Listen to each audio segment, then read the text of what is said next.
बिन माँ की बहू। साक्षी के पैदा होते ही उसकी माँ गुजर जाती है, जिसके बाद उसके पिता आलोकनाथ अकेले ही उसका पालन पोषण करते हैं।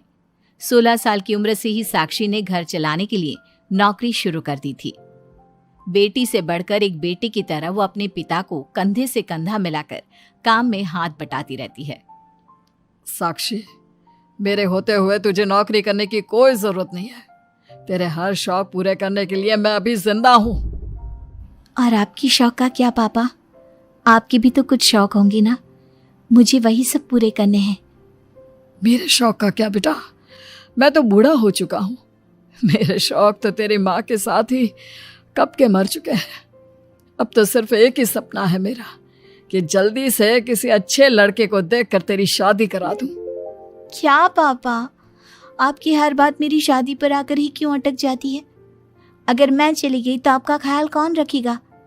इसलिए मैं आपको छोड़कर कहीं नहीं जाऊंगी। अरे बेटा, एक ना एक दिन हर लड़के को जाना ही पड़ता है। तुझे भी जाना तो होगा ही। अपने पिता की बातों से निराश होकर साक्षी अपने रूम में चली जाती है। पिता से दूर होने के ख्याल से ही वो फूट फूट कर रोने लगती है। कुछ दिनों के बाद, आलोकनाथ जी, हमारी नजर में एक लड़का है। उसके पास बंगला, कार, सब कुछ है। सुना है करोड़पति लोग हैं वो। आप कहे तो आपकी बेटी के लिए बात करूं? अरे लेकिन हमारे इतने बड़े परिवार में अपनी बेटी ब्याहने की हैसियत नहीं है। उन सब की चिंता मत कीजिए। उन लोगों को दहेज वगैरह कुछ नहीं चाहिए। वो लोग तो सिर्फ अपने परिवार के लिए गुणी और संस्कारों से परिपूर्ण बहू चाहते हैं। अगर ऐसी बात है तो आप उन लोगों से मेरी बेटी के बारे में बात कीजिए। मेरी बेटी में वो सभी गुण हैं जो वो अपने परिवार की बहू के लिए चाहते हैं। इस तरह वो साक्षी का रिश्ता लेकर अर्जुन नाम की लड़की के परिवार के पास जाता है। साक्षी की फोटो देखकर लड़के वाले उसे झट से पसंद कर लेते हैं, जिसके बाद अर्जुन के परिवार वाले साक्षी को देखने उसके घर पहुंचते हैं। आलोकनाथ जी, हमें तो आपकी लड़की फोटो में ही पसंद आ गई, और फिर भाई साहब ने आपकी लड़की की तारीफ भी बहुत की है। अब तो बस आप हमें उससे मिलवा ही दीजिए। साक्षी बिटिया, बाहर आना तो। साक्षी। अपने पिता की आवाज सुनकर साक्षी तुरंत बाहर आ जाती है और एक एक करके सभी के पैर छूती है। आलोकनाथ जी, आपकी बेटी तो सच में बहुत गुणवान और संस्कारी लगती है। बिटिया, क्या क्या शौक है तुम्हारे? पापा, और अपनी ज़रूरतें पूरी करने के अलावा मेरे और कोई शौक नहीं है। आपने अपनी लड़की को सच में बहुत अच्छे संस्कार दिए हैं भाई साहब। इसे अपने घर की बहू बनाना तो हमारे लिए सौभाग्य की बात होगी।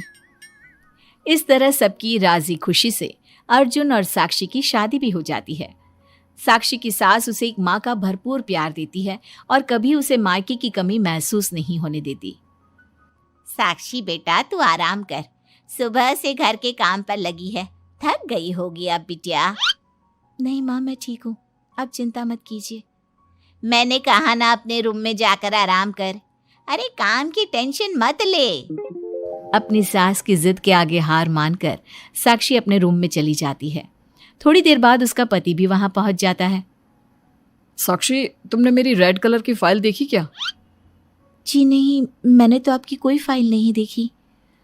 साक्षी, तुमसे मेरी एक फाइल तक नहीं संभाली जाती। 1000 बार बोला है तुमसे कि मेरे सामान को हाथ मत लगाया करो। मेरी सुनती ही कहाँ हो तुम? माँ ने बहुत सर पर चढ़ा रखा है तुम्हें। अर्जुन के इतना कहते ही साक्षी रोने लगती है। साक्षी के रोने की आवाज सुनकर उसकी सास वहां पर आ जाती है। साक्षी बेटा, क्यों रो रही है? इस नालायक ने कुछ किया है क्या? साक्षी अपनी सास मीना को सारी बात बताती है। क्यों? गधे, अपनी फाइल का खुद तो ध्यान रखता नहीं और बहू को ताने देता है। माँ, अब तो रहने ही दो। आपको हर समय अपनी बहू ही सही लगती है। सही लगती नहीं, सही है मेरी बहू।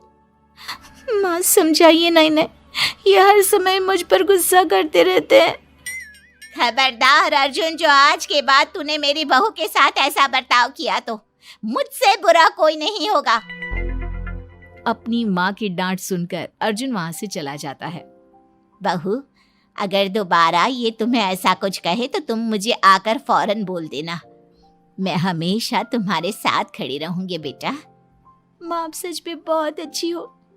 मुझे बचपन से लेकर आज तक कभी एक माँ का प्यार नहीं मिला, लेकिन जब से आप मुझे मिली हैं तब से मुझे माँ की कमी कभी महसूस नहीं हुई।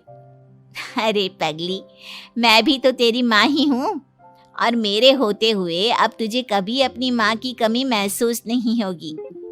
एक दिन, साक्षी, अब मैं तंग आ चुका हूँ तुमसे। भगवान के लिए मुझसे दूर रहा करो। अब मुझे ना चिढ़ होने लगी है तुमसे। अर्जुन, ये क्या तरीका है अपनी पत्नी से बात करने का?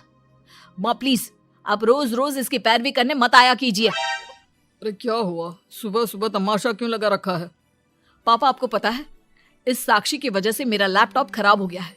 ऑफिस का पूरा डाटा इसी में था, और देखिए ना, इसने उसमें चाय गिरा दी। अब मैं अपने बॉस को क्या जवाब दूंगा? माँ मेरा यकीन कीजिए, मैंने जानबूझकर चाय नहीं गिराई। मैं तो इन्हें दे रही थी चाय, लेकिन इन्होंने ही ठीक से नहीं पकड़ी। अच्छा, तब इसमें भी मेरी ही गलती है। वाह साक्षी वाह। अर्जुन, तू बहू पर इतना क्यों भड़क रहा है? अब जो हो गया सो हो गया। सुन लेना ऑफिस में थोड़ी सी डांट। अब अपनी बीवी के लिए इतना तो कर ही सकता है ना तू। मैं आपके लिए दूसरा लैपटॉप ले आऊंगी, आप परेशान मत होइए। कोई जरूरत नहीं है उसकी, मैं खुद ले लूंगा। मेहरबानी करके अब मेरे सामान से दूर रहना। इतना कहकर अर्जुन वहां से चला जाता है, जिसके बाद साक्षी फूट फूट कर रोने लगती है। चुप हो जा बेटा, उसकी बातों का बुरा मत माना कर। अरे वो तो पागल है। मीना के इतना कहते ही साक्षी उसे कसकर गले लगा लेती है। माँ, आप नहीं होती तो मेरा क्या होता? मैं बहुत भाग्यशाली हूँ जो भगवान ने मुझे सास के रूप में मेरी माँ लौटा दी है।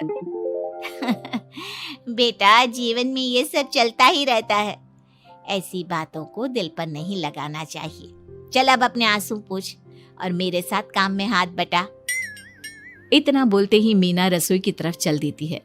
साक्षी भी अपनी सास के पीछे चल देती है और सभी बातों को भूलते हुए खुशी खुशी काम पर लग जाती है। मन ही मन साक्षी अपनी सास को हर जन्म में अपनी माँ के रूप में मांगने के लिए भगवान से प्रार्थना करती रहती है। ऐसे ही दिन बीतते रहते हैं। मीना हर समय ढाल बनकर अपनी बहू के लिए खड़ी रहती। तभी एक दिन पड़ोसी, मीना, तूने अपने बेटे के लिए यह कैसी बहू चुनी है जिसकी माँ उसके पैदा होते ही गुजर गई? अरे ये तो कुलक्षणी है। ऐसों के घर का तो पानी भी नहीं पीना चाहिए, और तूने उस घर से लड़की चुन ली। ये सब फालतू बातें हैं, ऐसा कुछ नहीं होता। मीना, तूने उस बिन माँ की बहू को बहुत सर पर चढ़ा कर रखा है। अभी भी वक्त है, संभाल ले उसे। कहीं ऐसा ना हो कि तेरे हाथों से फिसल जाए तेरी बहू। ये तुम लोग क्या बोल रही हो? मेरी बहू बाकी बहू जैसी नहीं है, वो तो कोहिनूर से भी कीमती है मेरे लिए। हमारा काम था तुझे समझाना। बहू को कभी भी बेटे से बढ़कर प्यार नहीं देना चाहिए, वरना उन्हें बिगड़ते देर नहीं लगती। और यहाँ तो तेरी बहू बिन माँ के पली बड़ी है। न जाने उसके बाप ने कैसे संस्कार दिए होंगे उसे। चुप करो तुम लोग, मैं अच्छे से समझती हूँ तुम लोग मुझे मेरी बहू के खिलाफ भड़काना चाहते हो। देख मीना, हम तेरी सहेलियां हैं, तुझे भड़काकर हमें कुछ नहीं मिलने वाला, लेकिन बहू को इतना सर पर चढ़ाना ठीक नहीं। हमारा काम तो सिर्फ तुझे आगाह करने का था, बाकी मानना न मानना तेरी मर्जी। चल मीना, अब हम लोग चलते हैं, तू अपना ध्यान रखियो। इतना बोलकर सभी लोग वहां से चले जाते हैं, जिसके बाद मीना घंटों तक सोच में डूब जाती है और अपने बहू के प्रति इतनी सारी बातें सुनकर कहीं ना कहीं उसके मन में भी साक्षी के लिए हीन भावना जन्म लेती है। तभी वहां पर साक्षी भी आ जाती है। माँ जी, ये लीजिए चाय। रख दे और जा। क्या हुआ माँ जी, आप कुछ उखड़ी उखड़ी सी लग रही हैं। कहाँ ना जाए यहाँ से, एक बार में तुझे सुनाई नहीं देता क्या? अपनी सास का बदला सा व्यवहार देख साक्षी तुरंत वहां से चली जाती है। अगले दिन, बहू, बहू कहाँ चली गई? साक्षी! जी माँ जी। ये क्या, घर इतना गंदा कैसे हो रखा है? कभी हाथ पैर भी मार लिया कर इधर उधर, वैसे तो सारा दिन घर में नाचती रहती है। मैं अभी पूरा घर अच्छे से साफ कर देती हूँ माँ जी। एक हाथ में झाड़ू और दूसरे हाथ में बाल्टी लिए साक्षी चुपचाप घर के कामों में लग जाती है। शाम में, साक्षी, ऑफिस में मेरी कल बहुत जरूरी मीटिंग है, मेरे कुछ कपड़े प्रेस कर दो, मुझे कल जल्दी निकलना है। जी अभी कर देती हूँ। साक्षी अर्जुन के कपड़े प्रेस कर ही रही होती है, तभी उसके ससुर उसे आवाज लगा देते हैं, जिस पर वो भागते हुए उनके पास जाती है। और थोड़ी देर बाद जब रूम में आती है तो वो देखती है कि अर्जुन के कपड़े बुरी तरह से जल चुके थे। मैंने कहा था ना तुमसे कि कल ऑफिस के मीटिंग में मुझे यही कपड़े पहनने हैं, उसके बाद भी तुमने मेरे कपड़े जला दिए। मुझे माफ कर दीजिए, मुझसे गलती हो गई। ये कोई छोटी मोटी गलती नहीं है, समझ में आ रहा है तुम्हें? शोर की आवाज सुनकर अभय और मीना भी वहां पहुंच जाते हैं। क्या हुआ, तुम दोनों लड़ क्यों रहे हो? पापा देखिए ना, इसने मेरी नई शर्ट जला दी जो मैं कल मीटिंग में पहनने वाला था। बेटा उसे मैंने ही आवाज दी थी, इसलिए वो शायद जल्दबाजी में प्रेस का बटन बंद करना भूल गई होगी। पापा अब आप भी माँ की तरह इसका साथ दे रहे हैं। अर्जुन, इस बार तू सही है और बहू गलत। आखिर वो इतनी लापरवाह हो कैसे सकती है? माँ जी प्लीज मुझे माफ कर दीजिए। अब तुम्हारी सजा ये है कि अभी और इसी वक्त तुम मेरे बेटे के लिए हूबहू ऐसी ही शर्ट ढूंढ कर ले आओ। जाओ। तुम्हारा दिमाग खराब हो गया है क्या? इस समय कहाँ जाएगी हमारी बहू? और अब तो सारी दुकानें भी बंद होने वाली होंगी। अगर दुकानें बंद हो भी गई होंगी तो उसे खुलवाकर मेरे बेटे के लिए शर्ट लेकर आओ। माँ रहने दीजिए, इन सब की कोई जरूरत नहीं है। पापा ठीक कह रहे हैं, इस समय कहाँ जाएगी ये? मैं कोई दूसरा शर्ट पहन लेता हूँ। मैंने जो कह दिया सो कह दिया। अब गलती इसने की है तो सुधारना भी इसे ही पड़ेगा। जाकर शर्ट लेकर आओ। मीना की बातें सुनकर साक्षी रोते हुए वहां से चली जाती है और रात के 10 बजे तक पति के लिए दुकानों पर जाकर कपड़े ढूंढती रहती है। थक हार कर करीब 12 बजे साक्षी कपड़े लेकर घर पहुंचती है। अर्जुन की ऑफिस के मीटिंग के लिए तुम्हें हूबहू वैसे ही कपड़े मिले या नहीं? ये रहे कपड़े मम्मी जी। साक्षी अपनी सास को कपड़े देकर जा ही रही थी कि मीना उसके हाथ में चोट देखती है। ये चोट कैसे लगी तुझे? पता नहीं, जल्दबाजी में शायद किसी चीज से लग गई होगी। इतनी बड़ी हो गई हो, अब अपना ध्यान रखना कब सीखोगी?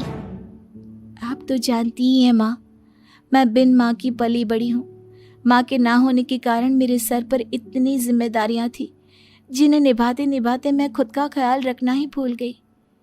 लेकिन आप जानती हैं माँ, मुझे अब भगवान से कोई गिले शिकवे नहीं है, क्योंकि भले ही उन्होंने मुझसे एक माँ छीनी है, लेकिन उन्होंने आपको मुझे दिया है और अब आप ही मेरी माँ हैं। इतना कहकर साक्षी माँ से चली जाती है। साक्षी की बातों को सुनकर मीना को भी अपने कहे और अपनी गलतियों पर पछतावा होने लगता है, इसलिए वो बिना खाए पिए ही सो जाती है। अगले दिन, माँ जी कल का सारा खाना तो ऐसे ही पड़ा है, आपने अच्छे से खाना नहीं खाया था क्या? मुझे भूख नहीं थी कल। साक्षी अपनी सास के दर्द को समझ जाती है और उसका हाथ पकड़ते हुए कहती है, चलिए माँ जी, मैंने आपके लिए आपकी फेवरेट छोले भटूरे बनाए हैं। आपने कल रात से कुछ नहीं खाया था ना, इसलिए सुबह उठते ही मैंने पहले आपके लिए खाना बनाया है। खाना तो तूने भी नहीं खाया होगा ना, चल जाकर पहले तू खा ले। माँ जी क्या हम साथ बैठकर खाना नहीं खा सकते प्लीज?